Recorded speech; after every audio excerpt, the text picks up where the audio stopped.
सूर्याय नमः। मकर संक्रांति की भारतीय आदर्श योग संस्थान की तरफ से आप सभी को बहुत बहुत शुभकामनाएं। आप सभी स्वस्थ रहें और ओम घृणी सूर्याय नमः के मंत्र से जाप करके आप जो है अपने कष्टों को निवारण कर सकते हैं। योग साधना में सूर्य नमस्कार का जितना महत्व है उतना शायद ही किसी आसन का महत्व है।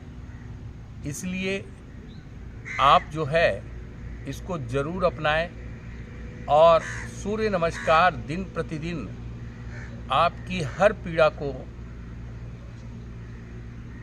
कष्ट निवारण करेगा।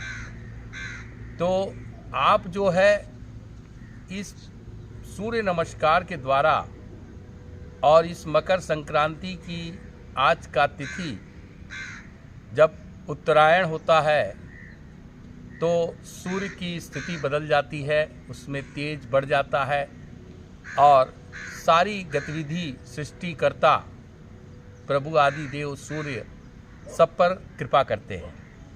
तो आज हम लोग भी योग के माध्यम से कौन से वो तत्व हैं जो हम अपने को संरक्षित कर सकते हैं, अपने अंदर के सूर्य को जागृत कर सकते हैं। उसमें महाप्राणायाम, उसमें कपालभाति, उसमें अनुलोम विलोम और तमाम ऐसे प्राणायाम बने हुए हैं जिससे आप अपने अंदर के सूर्य को जागृत कर सकते हैं। इसलिए आपसे संकल्पित होके इसे करने की अभिलाषा हम रखते हैं।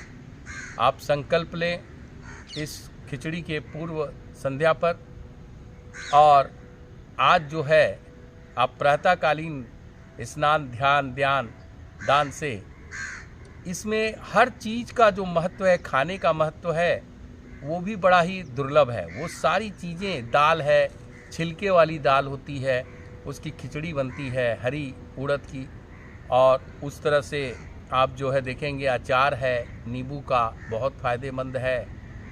और आप पापड़ देखेंगे और वो भी बहुत ही आपके लिए फ़ायदेमंद है।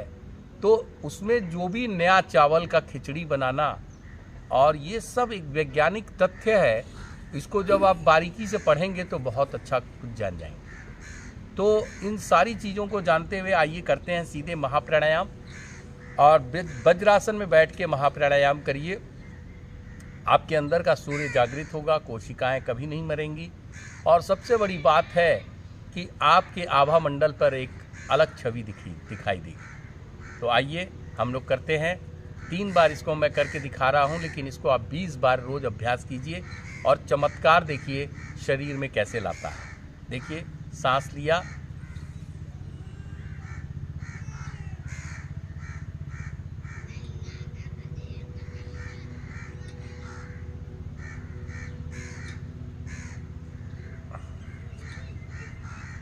मैंने 20 गिनती के बाद इसको रोक दिया और उस तरह से उसको आपने बड़ी धीमी गति से सांस को निष्कासित किया। यानी आप जो है अपने इस कार्यक्रम को 20 बार रिपीट करिए और फिर देखिए कि आप कैसे इसको कर सकते हैं।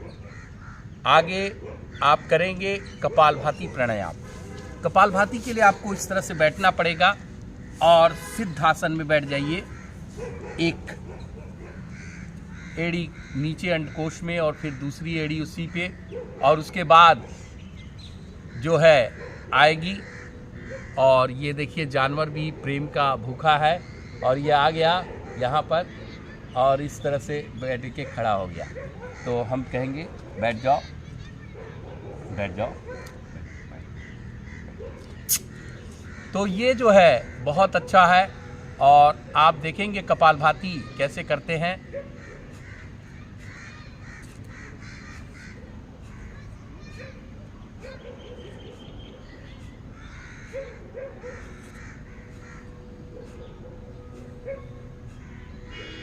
ये इस तरह से थ्रो करना, और जहां आपने 5 मिनट का अभ्यास इसको संग्रहित कर लिया, तो आपके अंदर का सूर्य जागृत हो जाएगा।